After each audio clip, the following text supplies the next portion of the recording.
ہیں جن کو قیامت کے دن بڑا عذاب ہوگا، جس دن بہت سے منہ سفید ہوں گے اور بہت سے سیاہ۔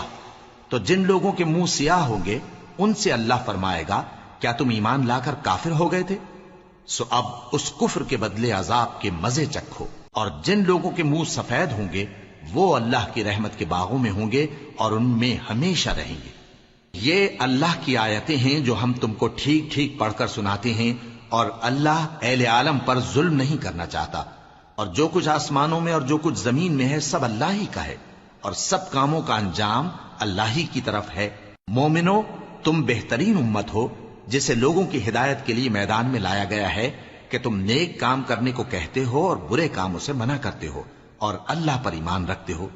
اور اگر اہل کتاب بھی ایمان لے آتے تو ان کے لیے بہت اچھا ہوتا۔ ان میں ایمان لانے والے بھی ہیں لیکن تھوڑے، اور اکثر نافرمان ہیں۔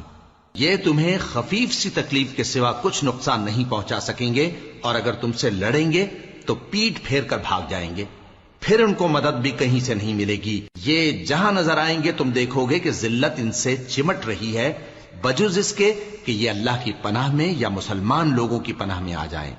اور یہ لوگ اللہ کے غضب میں گرفتار ہیں اور ناداری ان سے لپٹ رہی ہے۔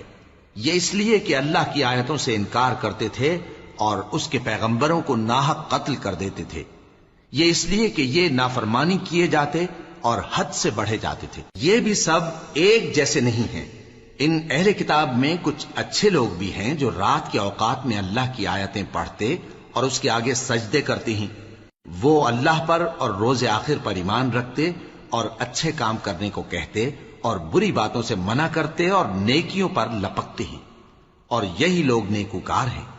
اور یہ جس طرح کی نیکی کریں گے اس کی ناقدری نہیں کی جائے گی، اور اللہ پرہیزگاروں کو خوب جانتا ہے۔ جو لوگ کافر ہیں ان کے مال اور اولاد اللہ کے مقابلے میں ان کے ہرگز کام نہ آئیں گے، اور یہ لوگ اہل دوزخ ہیں کہ ہمیشہ اسی میں رہیں گے۔ یہ لوگ جو مال دنیا کی زندگی میں خرچ کرتے ہیں اس کی مثال آندھی کسی ہے جس میں سخت سردی ہو، اور وہ ایسے لوگوں کی کھیتی پر جو اپنے آپ پر ظلم کرتے تھے چلے اور اسے تباہ کر دے۔ اور اللہ نے ان پر کچھ ظلم نہیں کیا بلکہ یہ خود اپنے اوپر ظلم کر رہے ہیں۔ مومنو، کسی غیر مذہب کے آدمی کو اپنا رازدار نہ بنانا۔ یہ لوگ تمہاری خرابی میں کسی طرح کی کوتاہی نہیں کرتے اور چاہتے ہیں کہ جس طرح ہو تمہیں تکلیف پہنچے۔ ان کی زبانوں سے تو دشمنی ظاہر ہو ہی چکی ہے، اور جو کینے ان کے سینوں میں مخفی ہیں وہ کہیں زیادہ ہیں۔ اگر تم عقل رکھتے ہو تو ہم نے تم کو اپنی آیتیں کھول کھول کر سنا دی ہیں۔